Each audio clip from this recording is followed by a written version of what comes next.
Hello and welcome to Speightstown, a forgotten treasure. I'm Sherwood McCaskey. As always, I do appreciate the fact that you have opted to spend the next 30 minutes with us. In our last program, we started a look at some of the problems faced by the people of Speightstown, and we began a look towards its possible future. This week, we shall continue in the same vein as we start with a summary of the town by an individual who spent his formative years in historic Speightstown, Douglas Rock. Things was beautiful in Speightstown.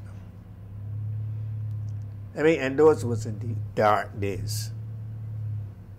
And in this light day, Speightstown is dead, according to the old people, dead as a doornail. No activity, no beautification, no nothing. Speightstown has gone down, completely down. I don't know what they're going to do to bring it back, to make it look like some place that is a town. That is certainly not a good state of affair, nor is it the desired. But the reality is it remains the constant chorus and refrain right here in Speightstown. While all might not be in agreement with the degree at which the town has declined, a lack of activities and a seemingly dull nature of the town are ever present. The historian in me says that all of that must change. And we historians are not, as I keep telling you, we are not just readers of books. And as you can realize, when we read books, etc., sometimes we get the facts wrong. It is when we do our own research that we get the facts right. And in looking forward, you wouldn't believe it. People in other territories consult historians. Not in Barbados. Not in Barbados. We're supposed to be people who know things like old books. But the point is that if you know about your past, you at least can have some opinion about the future. And here are my opinions about the future of Speightstown. Right. First of all, this area of Barbados should have a navigable port. There should be some dredging, at least about 100, perhaps more than that, half a mile off, and make Speightstown a port. Make a port.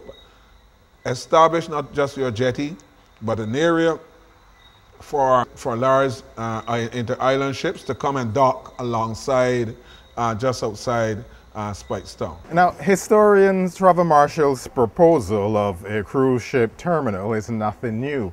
The idea has been touted for a number of years, and plans were drawn up to have one constructed here in Speightstown. Clement Armstrong was privy to those plans. I had a proposal for a cruise terminal for Speightstown down at Fort Denmark, that they would bring smaller boats to this country and they would dock at Speightstown, which is easy, take the pressure off the traffic. Farley Hill just there, Wildlife just there, Animal Flower Cave got there, East Coast just there, and everything can run Speightstown. But no. The point being made here is that all of the major tourist attractions in the north of the island are situated in close proximity to Speightstown. So if a cruise terminal were to be constructed here, the tourists would arrive on land right here in Speightstown, board the tour buses or the taxis, and explore the many attractions. In so doing, they would, in a sense, alleviate the problems associated with too much traffic around the Bridgetown port. Nobody ain't here. These are things I get thanks for Speightstown Task Force. I keep them, treasure them very good. Because when they start talking and telling me, oh, okay, I think this ain't happening in Speightstown, this ain't happening in Speightstown, ain't we fault. It's the people to be that don't want it to happen. They don't want it to happen. The feelings of a resident and entrepreneur here in historic Speightstown. Now, the students of the MSc in Tourism Management of the Cave campus of the University of the West Indies conducted a research and came up with a proposal for Speightstown. One of the students, Amory Burke, advanced the idea of a cruise ship terminal. At first glance, Speightstown may seem to be a bit densely populated, with every square inch occupied. But investigations revealed that there are many avenues for urban development. Fort Denmark is a classic example where this seaside venue has the capacity to house a possible small cruise terminal and other tourist attractions. There are various pockets of land space that can be utilized, and a number of real estate opportunities do exist. Almost everyone seems to concur with the idea of establishing a cruise ship terminal in Speightstown. This is seen as a way of increasing economic activities. After all, Speightstown was driven by the sea, water. Now, speaking about the sea, as we heard in previous programs, Speightstown was a thriving fishing town, and this was even written about in the Times newspaper. The town was in a sense fed from the sea. This activity was a major income generator for the residents. What plays out today? What is the state of affairs of the fishing industry here in Speightstown? We don't see many fishermen in Speightstown anymore. Once upon a time, that little area by the fisherman's pub, as a matter of fact, from the market going south to where Old Plantations Limited is, that area is now there with it's the supermarket. And all on the beach there, right up there, there would have been boats, several small boats that they did their fishing. There would have been a few launches elsewhere. And I mean, even going further north, boats used to be anchored off in the area there by Haywood sometimes as well. So there were quite a number of fishermen and a lot of fishing activity. That has dwindled. The Speightstown Fish Market is not, well, it is still used as a place for selling fish, but you know, you don't see fish coming in now with the intensity or in the numbers and the quantity that they used to come in. I mean, you know, you used to see boats just coming in, one behind the other. Somebody's pulling up one here and somebody's pulling up one there, and they're taking them off of the launches that are deeper out. Even that activity is minimal now. Speightstown's fishing industry must be redeveloped. The fishing industry all throughout Barbados is now on its way down. And a lot of people are not saying this. But if you go to Tent Bay and Bathsheba, you'll find 3 or 4 fishing boats. Concept has about 10. Skeet Bay has, in St. Philip has some, but Skeets Bay might now be developed by this man Paul Doyle. All right, Oystins remain, and Pile Bay, Spring Garden remain our main areas of fishing. And there's fish out there. The Japanese trawlers are here in our area. They're deep sea fishing. People go out doing pleasure fishing, but our people with our ice boats don't do a lot of fishing, and that fishing industry must be resuscitated. And it can and will be if you have Speightstown as one of your areas. Now, what about extending this and perhaps establishing a research center for marine life in Speightstown? That specializes in sustainable aquacultural practices, fisheries, marine biology, and heritage and history. The impetus for this type of educational, agro-tourism, and commercial pull factor comes at a time when Barbados, like many developing and developed nations around the world, are seeking to secure sustainable food security practices.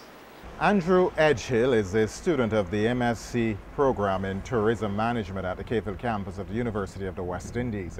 He goes on to point out the benefits of having such a research center. Barbados on a whole can benefit by striving to become the world-renowned leading exporter of higher education services in marine research, sustainable aquaculture practices in the Caribbean. At present, as we know, these combined areas are underutilized not only in Barbados but throughout the Caribbean. Now, Speightstown can benefit significantly from this initiative, as it would ultimately aim at rejuvenating the fishing culture of Speightstown and its environs, while seeking to stipulate environmental friendly and conservative practices.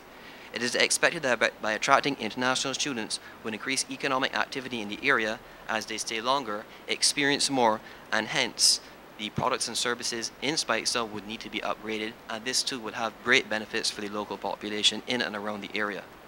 There is no doubt that Speightstown has enjoyed an intriguing maritime history. What about capturing this, preserving it, and having it the focal point of a dedicated maritime museum? It is advocated that the centre take part in developing a museum to preserve the maritime heritage of Speightstown. This will give fishermen in the area the opportunity to share and document their knowledge and experience for future generation of visitors.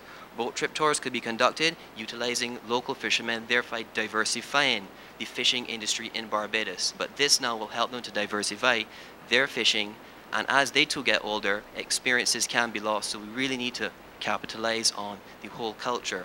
Now, where I see the heritage and history tying in with Speightstown is that we have colonial ties with places like Reading, Bristol, and of course South Carolina. So the heritage component is seeking to strengthen these ties together. So by combining agro-tourism, heritage tourism in Speightstown, we're going to be attracting a certain type of platinum tourist that we seek that Speightstown will need, because we have all these beautiful developments around it. So we are seeking to ensure an attractive offering for them as well. So, well, after the talk, the writing, the presentation and defending of proposals, there must be the will, the effort and resources to put the plans in place. But what has been Speightstown's fate regarding implementation over the years? We have had some stumbling efforts to develop it, and I don't think that really enough has been done to develop Speightstown. People will gravitate to a place like Speightstown if there is what we say, something that kicks it off. Once there's an effort to get things moving. I always subscribe to the idea that if you want something to happen, you need one person to be put in charge and given authority. And you know, you will have a committee and you will have many people voicing opinions. But there are among us in Barbados always one or two people who understand the full strength of what it means to create a cultural hub, to restore a town, to make the right choices and not necessarily to do things that may be a quick fix. I believe in not necessarily spending more money than you have, but not taking shortcuts. So if it takes a little longer to get it the right way, and I do believe that good money will follow good money, and that no money will follow bad money. In other words, if you start spending it wrong, you're going to lose that opportunity to do it right. And if you start doing it right, you're going to get more people jumping on board, and it begins to snowball in the right direction as opposed to doing the wrong thing. So when I talk about just doing the street, if you did a section 1 year and then another section another year, and finally after 3 or 4 or 5 years, however long it takes to finish that street and get it right, people will start jumping in and spending money, and the full town will come together. The culture, the art, the music, all of the sort of activities that constitute a cultural enclave. I also, when it comes to Speightstown, I'm very convinced that because of its size, it can happen in a much faster time period than some other bigger town like Bridgetown. But Bridgetown can happen in sections. I mean, the Pierhead in Bridgetown is a prime example of something that stands out as an opportunity, and like any other. Speightstown is almost like the Pierhead project on its own. It's not a big project to do, but it needs to get started, and there needs to be someone given the authority, the confidence, and appointed to look after making sure that it happens right. Now, having listened carefully, and if you are aware of what really happened in Whole Town to convert a swampy area into the beautiful upscale lime grove that we see today, you might perhaps exclaim that the individual to be put in charge of the redevelopment of Speightstown has been found. Let us hope that the authorities would take kindly the wise counsel. Historian Trevor Marshall and Peggy McGeary continue on the need for specially designed venues in the town to showcase the people's culture. I've said it before and said it again. The town needs a community center. The town needs a theater, not I don't mean a cinema, but it needs a place where people can have community events, where you can have music, shows, etc. Any town any town which is growing needs that. That is culture. It is not only culture, it is commerce. Culture and commerce must combine in a place like Speightstown. There are a lot of people in St. Peter who have written books, who have written poetry. There's a book called From Rumpus to Tenerife, written by a group of people, all of them from St. Peter, some from Speightstown, and you know, where you can have shows highlighting those people. But of course, that is not something that is going to happen every day again. This is something that will happen occasionally. I think that places like the old Speightstown Boys School could be used as a cultural center, so to speak, where like dance and drama could be taught, something uplifting for the young people of the area. Old people too, because we're always saying young people, but the old people have a lot to offer. When I travel to other parts of the Caribbean, it is the older people who are driving the cultural development of the island, and we tend to feel that as we get to 45 and 50, it's time to sit back. Oh, let the young people don't know. You have to teach them. And if you leave them to do what they like, they're going to bring in more and more from overseas because that's what they're seeing on the net. And they say, okay, why can't we do this? We can't do it because it is not ours. Of course, we could do it, but we also have to adapt it to what we can do, or get the idea but Barbadianize it, because you can't expect that culture is going to remain the same and that everything is going to remain the same. But the older people need to get up and drive it, and I don't mean only in Speightstown, I mean everywhere. We have a way of sitting back and, oh, I'm out of that now, foolishness. However, back to Speightstown. That Speightstown Boys School, it has a good yard, a big yard.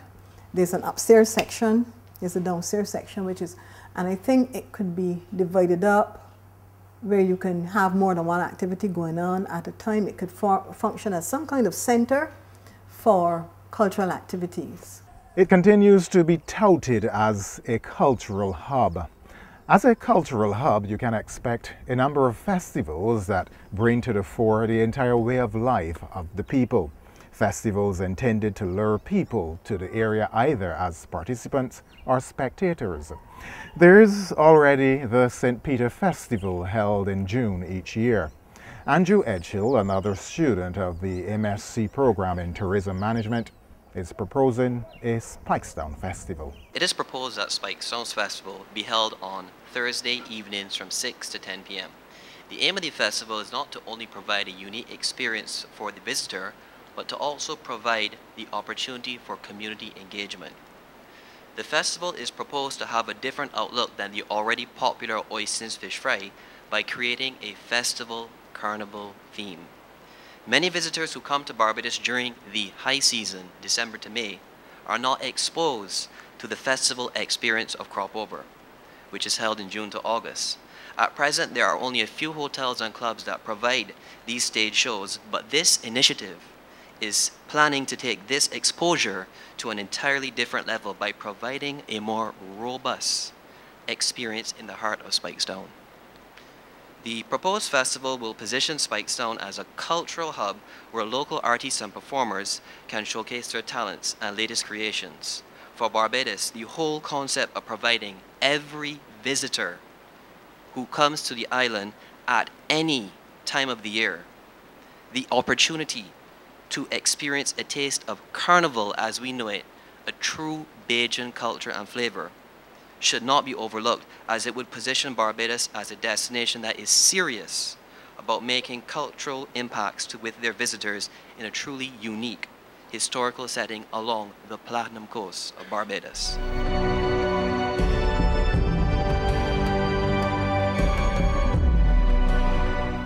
On page 134 of Elambe Motley's book Identities, which was first published in 2003, many years before this marina was constructed, Mr. Motley noted, on the southern side separating Six Mins from Maynards is an extensive gully and quarry where soft stones and marl were mined.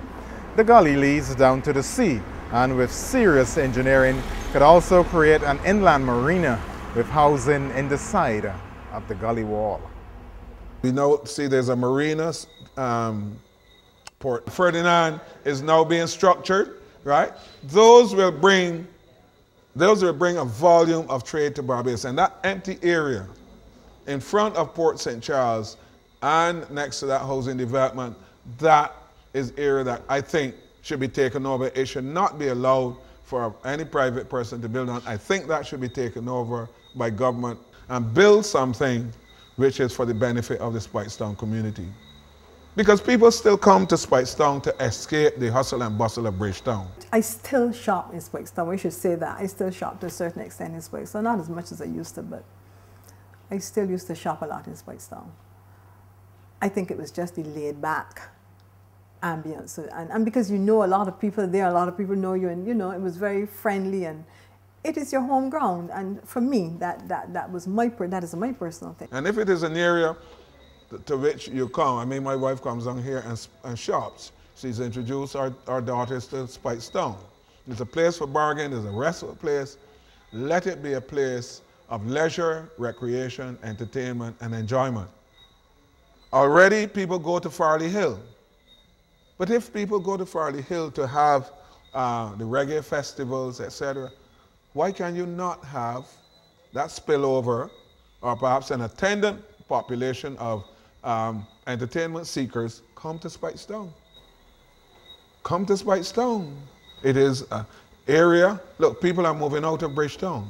Its theaters like the Empire are dilapidated, and Bridgetown has what? Frank Coleman Hall as its only area of entertainment, and that seats 450. 450 people. They're now trying to expand it into Church Village. Right. We have an area here, or you have an area by Battalies, right? You have that area where those people pitch their tent, the revivalists, right? Ever so often, develop that. You can take Rectory Hill and perhaps put in something. Speightstown must not remain within the confines of the highway and the sea. Speightstown must spread into Rectory Hill. It must spread going up even by Bristol Club. You can have activity centers going all the way up there. And I'm not just talking for the sake of culture, but you must have businessmen who have a cultural perspective. And by that I mean, if a man opens, well, you have cinemas in Speightstown. I'm not arguing that you open a cinema again, but multi-purpose halls of entertainment can be opened in this and other towns in Barbados, particularly here. And you have the ambience, you have the cooling breezes coming from the east, and you have the sea there as an area. It is a shame that you have Holtown has its own festival, right? Sandy Lane has its crop over, all right? Bridgetown, of course, has its crop over. Oystins has its festival. What does Speightstown have by way of a festival? Nothing, nothing. And it is about time that Speightstown does that. It's about time that Speightstown begins to shake off its natural good-naturedness and its, well, I don't want to say lethargy, but Speightstown has been the goody-goody town in Barbados, right? Nothing exciting going on. Yes, quiet family enjoyment, all right? This is Sunday, and Sunday evening in Speightstown, you don't hear any noise. Where in Oystins, you'd hear noises in Bridgetown, and in Holtown definitely. And perhaps that is one of the peculiarities that has over the years become the special magic of Speightstown. Some might argue that it should not be tampered with. However, Trevor Marshall thinks differently and goes on to identify the benefits to Speightstown if that quiet nature of the town were surrendered. Speightstown must shake off that character and that persona. It must become a bustling center of entertainment. Entertainment is industry, entertainment is commerce. Entertainment is a cinema house, an opera house. Entertainment is a pool hall. Entertainment is a drama area, a Frank Coleman Hall. Entertainment is a place for mass festivities like the Reggae Festival.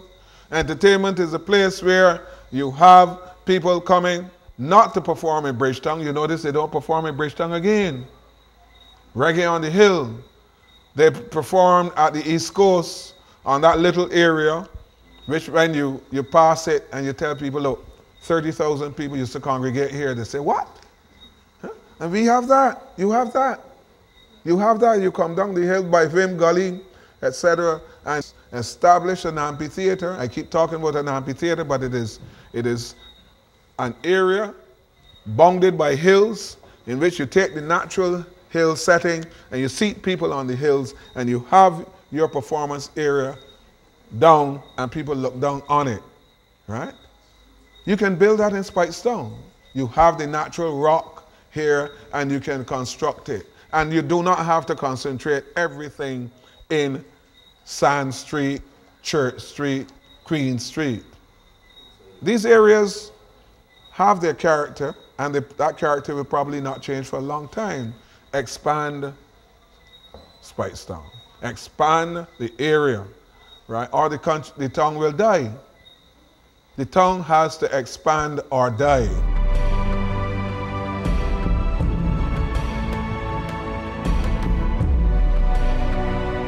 Now, when you consider that the original Speightstown was essentially a small coastal town with the majority of its commercial activities around its mini jetties, and on its northern, eastern, and southern sides were all cane fields, Trevor Marshall's submission is an interesting one which ought to be given serious consideration.